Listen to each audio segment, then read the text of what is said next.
Инаку мило ми е што сум тука и не е тоа само некој клише муавет, нели, викаме мило ми е што сум некаде. Нормално тоа ќе го кажеш, што ќе кажеш, не е мило дека си тука.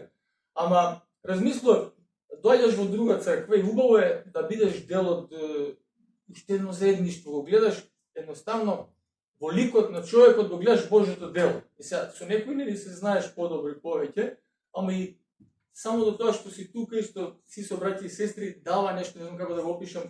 Пред некој ден се возев со точак на Кевин и гледам луѓето, како што да му ден беше сончев и гледам луѓето и некако му викам на Кевин, а интересно ми викам кога ги гледам луѓето лицата нивни како нешто ми причинува нешто добро и си претпоставам дека затоа што носиме лик Божи, затоа што ние сме лик Божи создадени, Божјо дело сме и убаво ти е кога гледаш луѓе. А особено па вака собрани браќа и сестри каде што ќе видиш нешто од некој, ќе научиш нешто, ќе бидеш охрабрен, ќе самото, да речам, Божјо дело во нечи живот е охрабрува, не само проповета, не само нели молитвите, еден муавет, нешто што ќе видиш ке човека знае да те охрабри. Така што мило ми е што сум тука затоа што немаме многу шанса да одиме по различни цркви, нели секоја недела сме устава црква, но убаво е да се посети друга црква и да се види таму како е и што е. Никола ја најави нешто од темата, најави и духовен шпалир, видов така, јас намерно одбрав и реков на Ребека нека биде духовен шпалир. Ова проповед иде во 2 дела денеска. Вториот дел е всушност духовниот шпалир, ќе го објаснам што е тоа. Но пред да се навлезе во тоа, основата која е за духовен шпалир е како што да Никола го почна, тоа е, видете, јас намерно реков, ајде да испринтаме вакви за да им ги даеме на луѓето да нешто конкретно се направи, затоа што обично, знаете како дали на конференција, дали во црква, било каде, ќе се зборува нешто и викаме да, супер, добро е, убаво е, ама ќе помине денот, ќе помине некои денови и најчесто ако не превземе одма некој чеко реакција, останува нештото така. Така што ќе го објаснам потоа ова, еве та си ја имам вака проповета, затоа што да видам фокусиран тука, затоа што го почнам да зборувам многу, може да летне времето. Се наоѓаме, лето е, екот на летото е, топло е, некои луѓе не им одговара тоа, некои се жалат, но како и да ја ќе кажам, имаме релативно добра година во поглед на родноста, на дрвјата особено. И мене омилено овоше ми се кајсиите, така да оваа година благодарен сум на Бог што ги имаше во изобилие, обично тие се чувствително овоше и најчесто се погаѓа да нема родност, или црешите исто така, некој пат нема да се погоди добра година и испаднат, не знам, црешите 1000 денари на пазар или кај да беа пред некоја година. И видите, кога ќе гледаме дрва што треба да дават плод. Ако нема плод, чудно е. Значи нешто не е во ред ако нема плод на дрвото. Едноставно дрвото е направено да во својата сезона како ја доаѓа треба да дава плод. И кога нема плод, тоа е чудна гледка затоа што целта му да дава плод. И ако идеме во Новиот Завет, често пати ние сретнуваме споредби за плодови, за овошки, за давање на плод. Ќе се сетите, Христос виде една смоква, немаше на неа плодови и ја проколна. Се имаше некои символики околу тоа, ама нема да навлагаме, битно ете немаше плод. Јован Крстителот вели, кога доаѓаат кај него да се крстат, вели дајте плодови достојни за покаяние. Сушто така да каже, покажете на дело дека се каете, односно да ви го видам плодот, по плодот ќе ве познам. Во проповедта на гората на крајот, при крајот Христос вели како ќе ги познаете тие вистински верници. По плодот. Понатаму во Колосјаните 1:10 се вели ние треба да принесуваме плод во секое добро дело. И плодот на духот, ќе го спомнам како последно во Галатјаните, знаете добро познат по 5 глава, плодот на духот, љубов, мир, радост, трпение, уверен, добрина и така натаму. Значи може да се каже дека како што на дрвото целта му е да дава плод, една од целите на човекот му е секако да носи плод или да живее плодоносен живот. И всушност темата е денеска како до плодоносен живот и сега може да одберам да биде темата тоа, ама ова некако делува по така мистично, што ли е тоа шпалир духовен, така да рекол да не бе каде стај го тоа. Значи идејата е во 2 дела, како што кажа. Првиот дел ќе видиме дека живењето со Христос, близината со Христос е таа која што дава плод, а во вториот дел ќе видиме, како можеме да живееме во блиско заедништво со Христос. Така да ве замолам сега да ги отвориме Библиите во Јован 15 глава. И сега, вие може немате таква практика, ја би сакал да ве замолам да се исправиме, освен ако нема некој проблем со стоење, да се исправиме, да му дадеме почит на Божјиот збор, да внимаваме, затоа што видите, Бог со збор го создаде светот. И неговиот збор, го имаме тука, така што да тој вдахновен збор има сила да не менува. Да внимаваме, да следиме со внимание и со будност. Значи, ќе читаме Јован 15 глава, од 1 до 11 стих. Јас сум вистинската лоза, и мојот татко е лозарот. Тој ја отстранува секоја прачка на мене што не дава плод, а ја чисти секоја што дава плод, за да даде повеќе плод. Вие сте веќе чисти заради словото кое ви го зборувам. Останете во мене, како јас во вас. Како што прачката не може да роди плод сама од себе, ако не остане на лозата, така ни вие, ако не останете во мене. Јас сум лозата, а вие сте прачките. Кој останува во мене и јас во него, тој дава многу плод, зашто без мене не можете да направите ништо. Ако некој не остане во мене, тој ќе биде исфрлен надвор, како прачката која е исушена. Ги собираат, ги фрлаат во оган и ги горат. Ако останете во мене, и ако моите зборови останат во вас, барете што и да посакате и ќе ви биде. Мојот татко се прославува со тоа што ќе давате многу плод и ќе бидете мои ученици. Како што таткото ме возлюби мене, така и јас ве возлюбив вас. Останете во мојата љубов. Ќе останете во мојата љубов ако ги запазите моите заповеди, како што и јас ги запазив заповедите на мојот татко и останувам во неговата љубов. Ова ви го реков, за да биде мојата радост во вас и вашата радост да биде полна. Амин. Може да седнете, благодарам.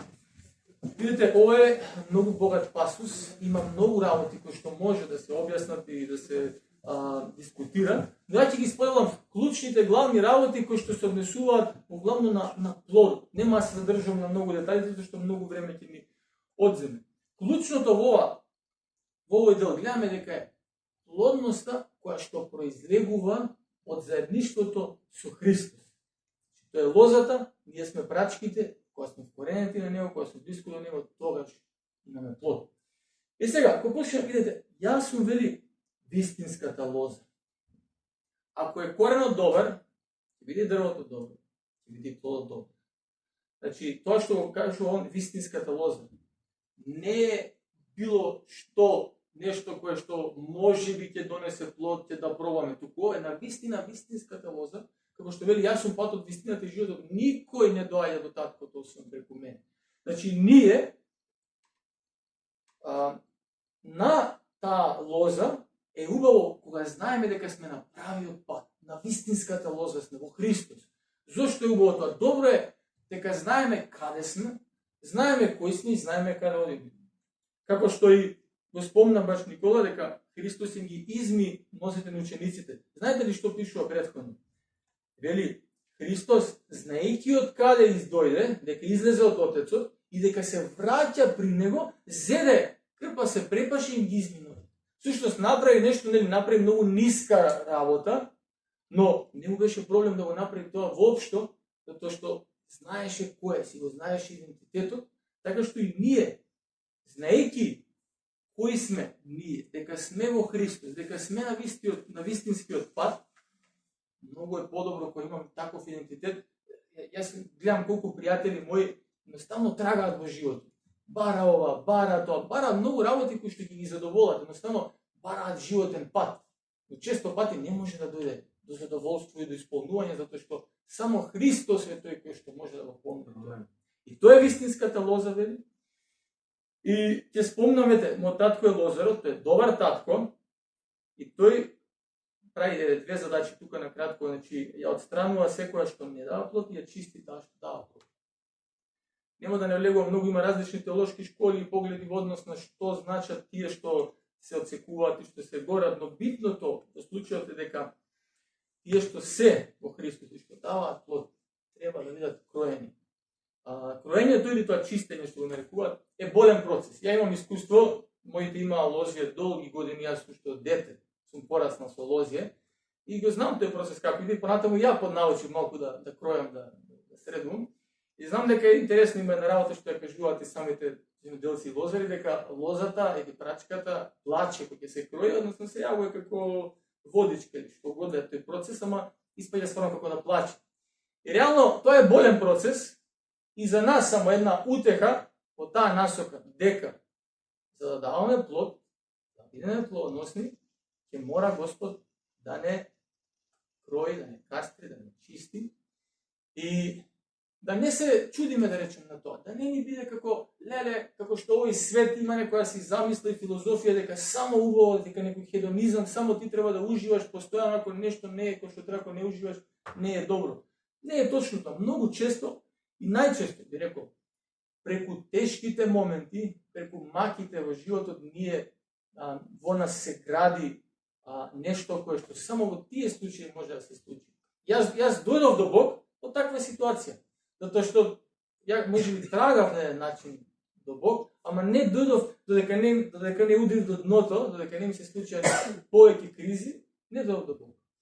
А и општо гледам, можам да наназад да видам на мојот живот дека напредокот дошол преку такви ситуации кои што носеле страдања или не ми се допаѓале на мене, но Господ како добар татко знае што треба да тргне од мене, односно најчесто мојата себична волја.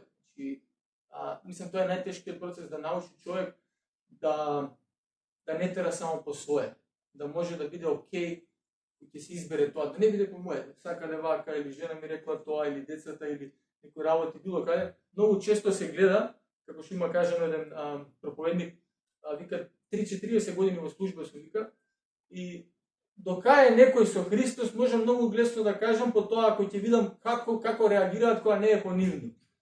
Така да би рекол тоа е еден од начините кои што Бог како татко не менува и да истраеме во тие ситуации. Понатаму ќе продолжиме клучниот момент или клучниот аспект во овој дел, главниот повик во овој текст е останете во мене. Ако видите, јас сум ги обележувал тука, останете, ги има 8 зборчиња, се употребени на еден краток пасус, значи главен повик. И сето го да објасним овој збор, што значи останете. Се така нели овој превод останете. Може да значи пребивалиште, односно претходно кога го прашуваат Христос, Рави, каде живееш? Тој збор се употребува, мена. Значи каде живееш, односно значи пребивалиште или да остануваш, да живееш, да истраеш во нешто, да продолжиш, да не се оддалечиш, да останеш поврзан.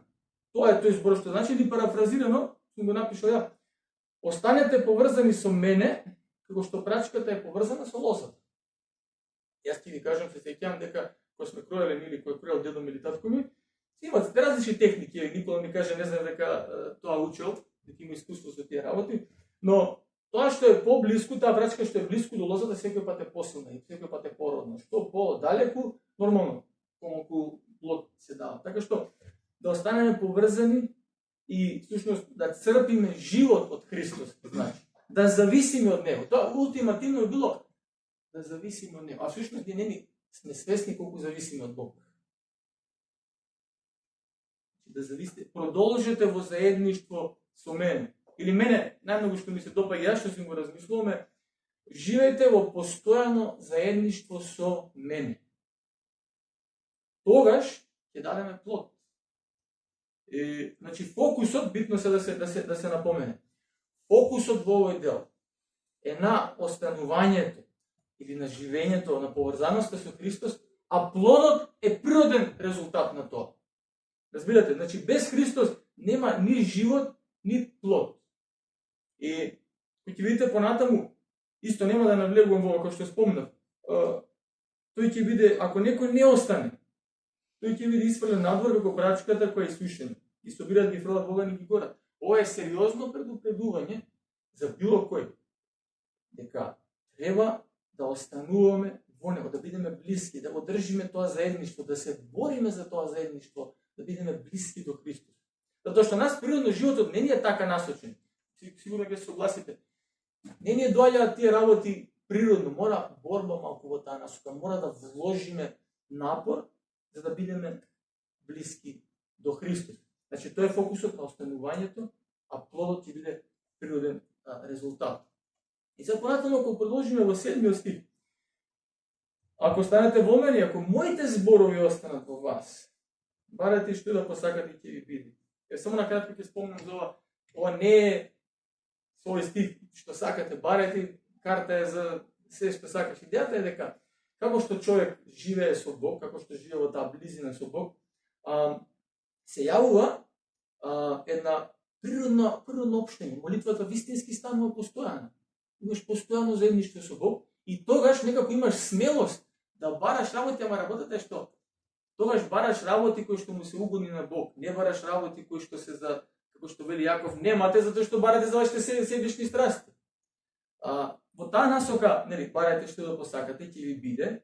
Мојот татко се прославува со тоа што ќе давате многу плод. И резултатот од тоа заедништво ќе биде едноставно човек исполнет со вера, со доверба во Бог, затоа што имаш близина. Знаете, кога имаш близина со некој, односно, кој пример да го дам, нема пример, ајде кај нас не е баш идеална ситуација, но знаеме многу често некој имал човек некаде близо имал и ќе се заврши работата. Значи, би рекол тука е таа некоја паралела, зошто тој човек ќе ти заврши, зашто е близо, зашто имаш близина. Така и со Господ, на начин паралелно земено тој пример. Кога имаш близина со Бог, кога одиш со Бог, кога си во него сигурен, некако, ја барем знам за себе и за некои други луѓе, се чувствуваш така како некоја, имаш посилна вера и смелост дека ќе те слуша, дека те слуша Бог и дека ќе ти одговори. Некако зајакнува верата при таа близина. И како што продлабочува тоа заедништво наше, од ден на ден, искуствено, како што го спознаваме Бог, искуствено, како што и ние меѓусебно, ни треба време да се запознаеме, дури во брак, тие што сме, знаеме дека потребно е време, се запознаваш еден со друг во текот на многу години и се сближуваш со партнерот. Слично е во врската со Бог. Искусуваш работи, се молиш, се бориш, па не се случува вакав, како што си сакал, па го прашуваш Бог, па продолжуваш, едноставно тоа заедништво се продлабочува и тука ќе се види по тоа дека сме вистински ученици. Една битна работа во стихот 8, ако видите, мојот татко се прославува со тоа што ќе давате многу плод. Овде само сакам да нагласам дека тој плод што треба да произлезе во нашиот живот, тоа е за слава на таткото. Не е тоа како во духот на нашето модерно време во библиотека да отидете self-help книги што се вели 3 чекори направи вака, направи онака, така и тоа како да го наречем на македонски, со своите напори си станал некој нешто и после тоа што се случува најчесто природно гордост да имаш. Едноставно се дуе човек. Работата не е со тој плод за некој си наш таков self-help успех, да се фалиме, туку за да се прослави Бог. Затоа што видите, лозата, така да речеме ова е лозата, прачките излекуваат од лозата. Што улога има прачката? Што таа само од себе може да направи? Таа само поврзана е со лозницата, со лозата, и има пасивна улога на начин. Да црпе и плодот да така расте. Значи така доаѓа до плод. Значи кога е поврзан и кога црпе од лозата, сама прачка не може да даде. Таа е зависна од лозата. Така што и ние со тоа заедништво треба да се прослави Бог, а не да испадне она што сум го гледал во мојот живот. Кога сум ги грешил работите, ги грешам и свитен денес ги грешам, дека не ги грешам, кога ги грешам во таа насока, ќе зјам да ревнувам сега, мора вака, така да се направи, што како да пробуваш само од себе да произведеш плод, и некако ја утнуваш, како одзитуваш. Работата е што тогаш кога во таков период кога живеам, не зависејќи на Бог и на неговото дело и во лозата, туку кога пробувам само од себе некако да извадам плод, тоа се случува најчесто сам себе си да си се натре во себе, да си се фала, можеби или да се споредувам или да се гордеам, и тоа е промашувањето. Така што да не биде секогаш во умот дека ние како прачки имаме пасивна улога, не пасивна во смисла на ништо не прави во животот, но во однос на тоа давање на плод, нашата задача е бидеме на лозница. И сега понатаму ќе превршиме во однос на пасусот. Гледаме како што таткото ме возлюби мене, така и јас ве возлюбив вас. Има една динамика, секој пат Христос вели таткото, ја го правам она што гледам од таткото мене возлюби јас вас. Во таа динамика гледаме дека ние може да сакаме или да љубиме затоа што веќе сме искусили љубовта. Ние не можеме да дадеме нешто што не сме го примиле. Ние тоа го примаме од Бог. Така што гледаме како што таткото ме возлюби мене, јас ве возлюби вас, и потоа вели љубете се и вие едни со други. И тоа е како се вели, тоа е редоследот. Ние љубиме затоа што тој прв не возлюби нас. Во Јованово мислам дека беше послание. И кога ќе видиме понатаму 10 стих и 11, послушноста кон неговите зборови е еден од начините како може да остануваме или да живееме со Христос.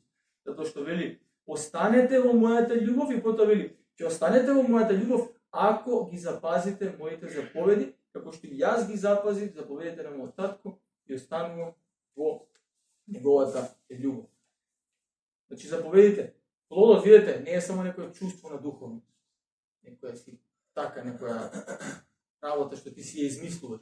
Тоа е конкретен живот на послушност и доверба кон Бог, кој што ултимативно ќе произведе радост, или вели за вашата радост да биде полна. Од таа радост, кој е плод духот, ќе не познаат луѓето. Така што, тука е во овој дел, би привлечил во овој дел од пасусот, сакам да кажам, да сумираме дека, гледаме дека може да се живее живот, што вели во 11 стих, со голема, со полна радост и давајќи многу плод. Значи, тоа може да се случува во животот наш. И сега само ќе кажам, кој некој не праша, добро, кој е тој плод? Каков е тој плод? Тоа што различни луѓе можеби имаат различни перцепции за тој плод. Спомнав на кратко на почетокот, ќе кажам, плодот треба да биде во согласно со некои теолози, јас што ги гледав и општо што може и ние да видиме словото е трансформиран живот, обновен живот, променен живот, полн со љубов, радост, мир и трпение.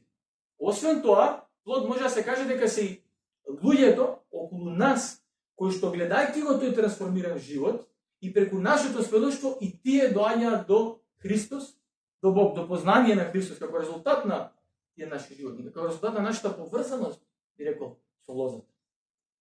Плод гледаме тука дека и послушноста кон Божиот збор. Ќе останете, ако запазите моите заповеди. И би рекол уште едно, плод би било и ќе видите една групација на луѓе, како пример, особено пример со црквата, и ја гледате љубовта меѓу нив.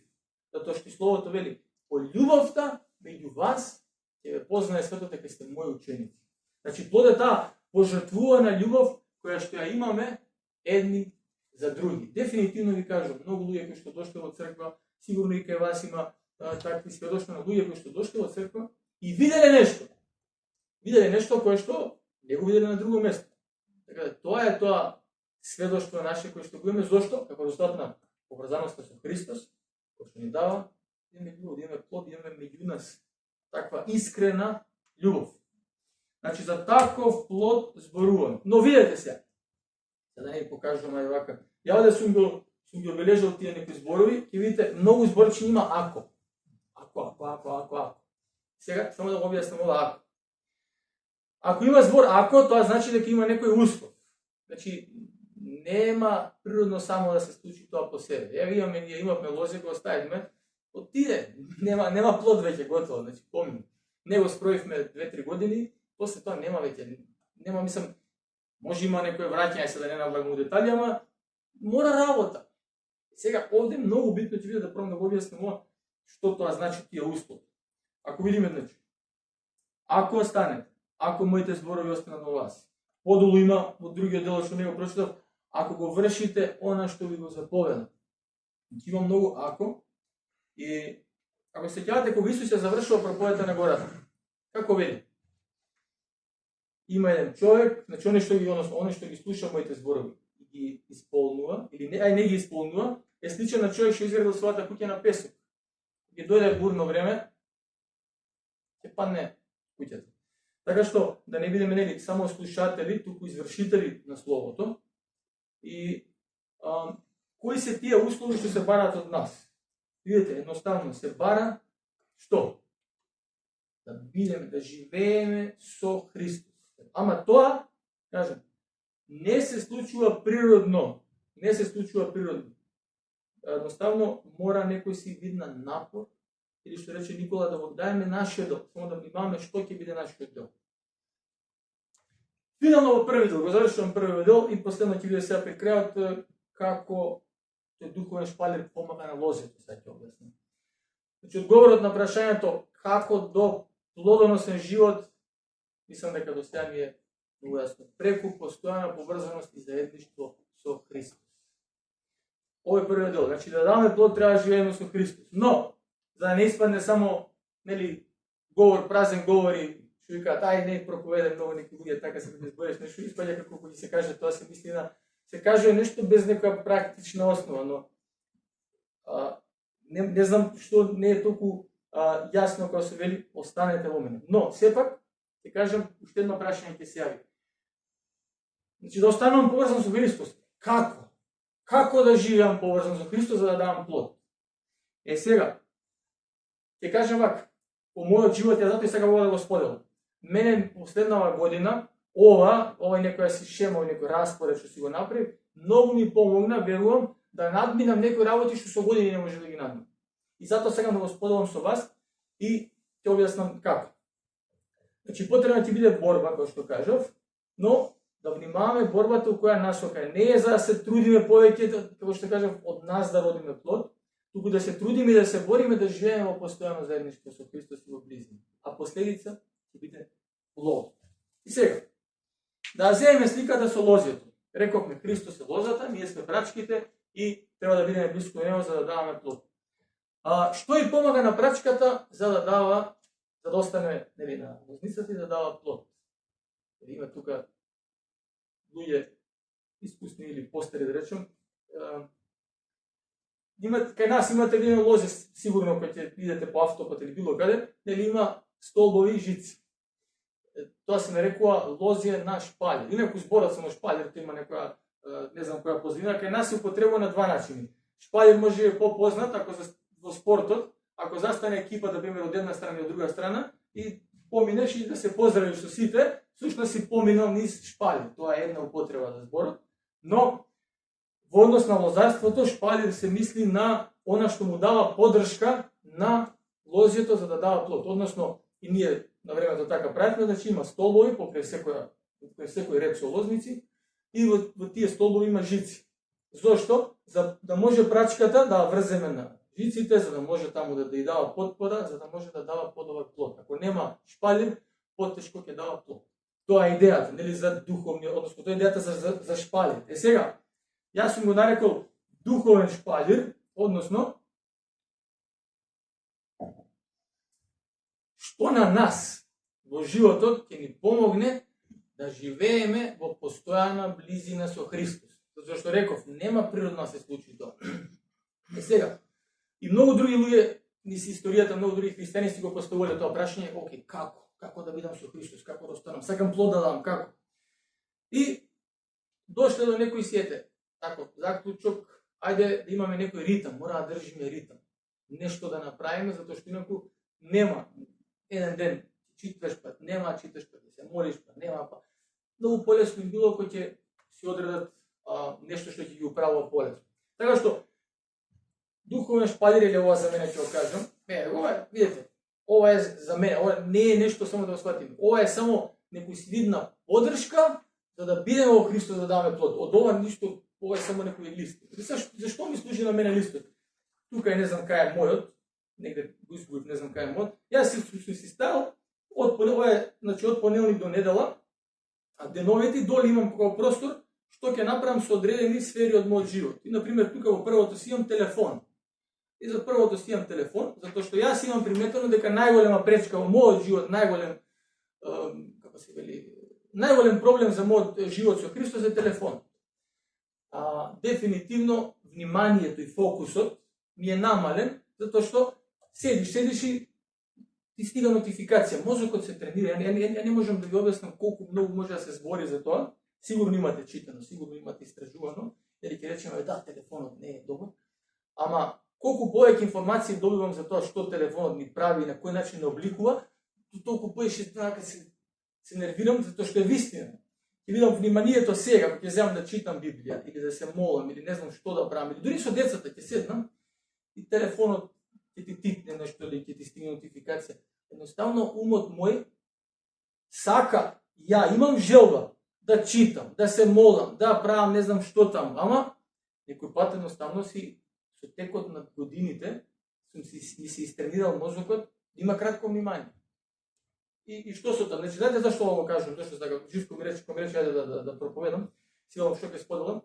Ќе споделам ова, сакав, затоа што најмногу влијание било во мојот живот. Зошто го велам? Имам млади дечки снимале библиски проучувања или на проповед исто или во недела. Тие имаат желба да слушаат, имаат желба да читаат Библија. Не можат. Ви кажам, значи, до толку се задржам малку за телефон. Едноставно седнати се во недела и мозокот им е навикнат, седат 5 минути слушаат проповед и вадат Инстаграм, лајкаат, не знам што го прават нешто. Едноставно, ја ги разбирам, не е тоа за осуда. Сваќаш дека со текот на времето веќе мозокот ти се навикнал, ти го бара тоа. Сега кој истражува баш на таа тематика, еден како се вика, neuroscientist, како му доаѓа, тој што е специализиран за мозокот, доктор, и кажуваше всушност како се случува тоа да телефонот што ни прави всушност на мозокот, и кога го слушав тоа си викам, еве сум ја, еве ги луѓето, значи тоа е тоа. И си реков вака, да видам конкретен. Океј, ајде да видам кај сум се нервирал најмногу. Навечер, кога најчесто навечер, нема ништо специјално после 9-10 да се случи, да ме бара некој, нема нешто многу итно, битно работа, тогаш остави го на страна си велам. Кога ќе сум сакал некој пат така, ајде да се помолиме се со Климентина или сам сум или да размислам или да читам, и чекај само да видам нешто, да видиш нешто, отишол пола сат, веќе си се уморил некако, веќе ти поминало тоа, и ќе се случи 10, 20, 50 пати. Сикам, добро, човече, дај фокусирај се. И си напишам пример за тоа за телефон ми. После 9, телефонот нема чепкање. Трни го на страна и нема чепкање. И тоа е борба. На почеток почнеш. Па ќе го земеш, Ама гледам дека, видите, година дена помина, затоа реков, година дена помина, веќе, природно ми јаве, трни го, нема ништо не се стои, трни го, шо? И ќе отрнам, реално, многу хубаво секој пат си поминувам и многу хубаво ми е вечерта и другиот ден, ќе го оставам, а испиењето, да не зборам дека испиењето ми е хубаво, кога немаш таа директна плава светлина навечер што ти што влие исто на сонот што влие, така да тоа. Исто од сабајле. Порано бев навикнат од сабајле, стани, фати се за телефон, фати се. Океј, не е тоа, мислам, не се мери по тоа, не се мери човекот дали некој го зима телефонот или не го зима, разбирате, дали некој колку го користи, не е тоа мерката. Мерката е нели што? Дали имаш љубов, дали си со Христос, а и дури и тоа. Ултимативно, дали има плод во животот. Ама верувам дека ни влијае на негативен начин.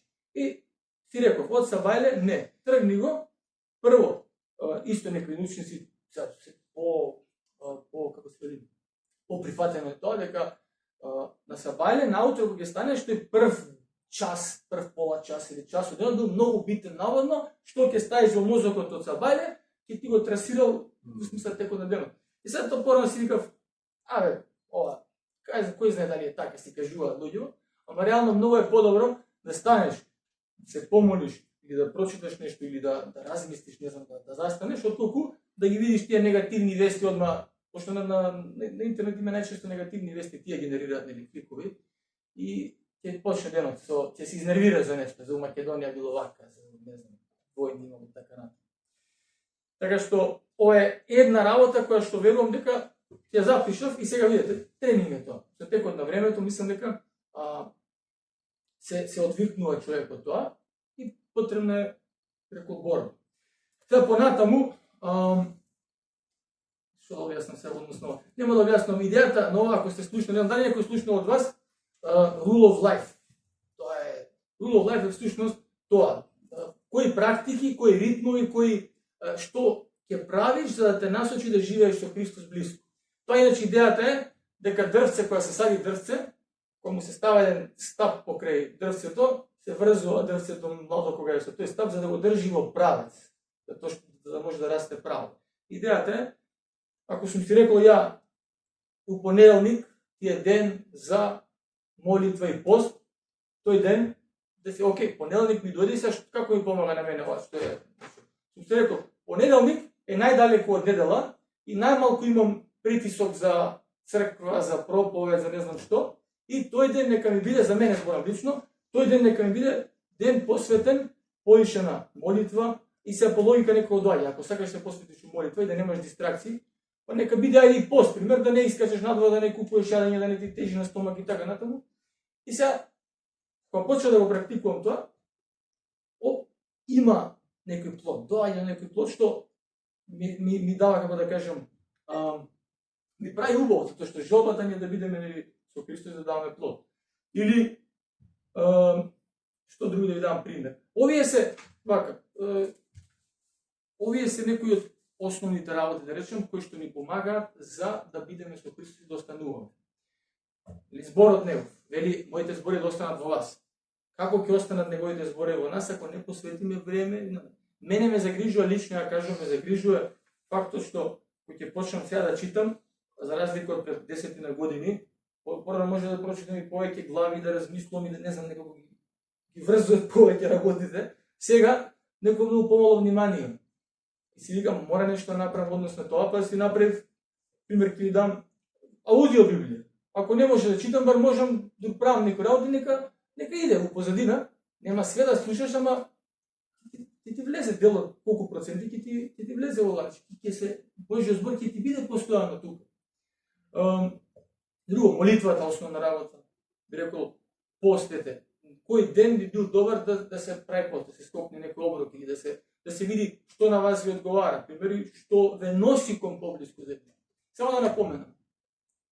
Секој од нас да си го види својот живот, како го живее, кога му одговара, што му одговара. Значи не е ова унифицирано, разбирате, не е ова ништо унифицирано, него ова е едно начело, некој си да речем генерален пристап кон животот, кој што треба да ни помогне на секој од нас лично како да култивира близка врска со Бог. Ќе ви дам уште неколку примери, вие одредете. Се идејата ми беше дека може да си земете овој пример да си не знам, да си напишете ајде што ќе правам јас со телефон. За телефонот не можеме да не акцентирам колку многу е битно, верувам за многу луѓе што прашаат дека стварно ни е голема пречка. Пример, што ќе правам со читање, дали од сабање е подобро, дали навечер, ама како год да направиме дека да пробаме да го тераме тоа. Молитва. Молитва би рекол за мене обично сабање ќе се молев, после тоа навечер. Ама многу побаво е некако кој ќе земам сабање, ама и после да застанам кога ќе имам можност, барем 5 минути. Многу поубаво ми е, пример, не знам, у 12 сат, у 3 сат, у 6 сат, у 9, порано пробував така, на секој 3 сата, застани 5 минути, едноставно помоли се. Искажи му срцето на Бог. Многу по-добро на мене лично ми е така, отколку една, пример, подолга молитва и после, не знам, вечер. Како еден пример е. Исто, во однос на давање, што правам во однос на давање, како служам со времето, со финансиите, тихување, исто тие се некои духовни практики. Пример, да си одредиш ден, окей, денеска нема да зборувам многу.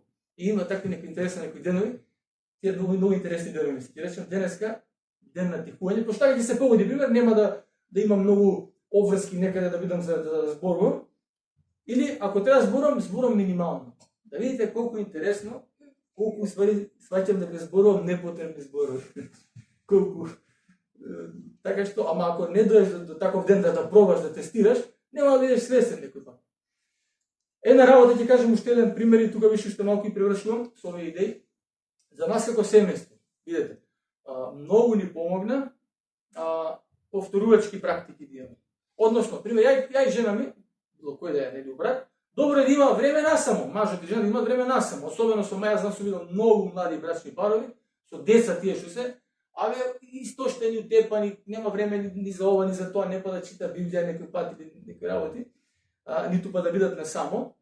И сега, ако го оставиме тоа, само на, ајде имаме волја, имаме желба, до сега со Климентина, кога дојдовме така, ајде ќе скочиме заедно, кој ќе се отвори прилика, еднаш у 8 месеци може ќе се, еднаш у годината може ќе се погоди да скочиме.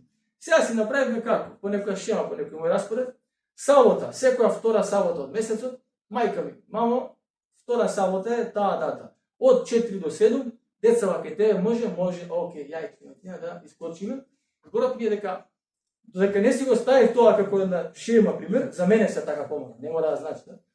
Од последните 2-3 пати искочивме и многу убаво ни беше што искочивме. Ние малце време на само молитва, да размислиме за животот, да видиме на кај тераме, што правиме со децава и со животот, така што тој повторувачки ритм на нас ни помогна. Или си правам секој прв понеделник од месецот на водно и со ништо, без телефон, без ништо, на водно и размислувам за црквата, за луѓето, за што правиме, како правиме, и тоа е начин да му дадеш на Бог доверба или со вера да пристапиш дека Бог може да ти говори, дека не мора само проповеди, постојано подкасти, проповеди, слушај, не.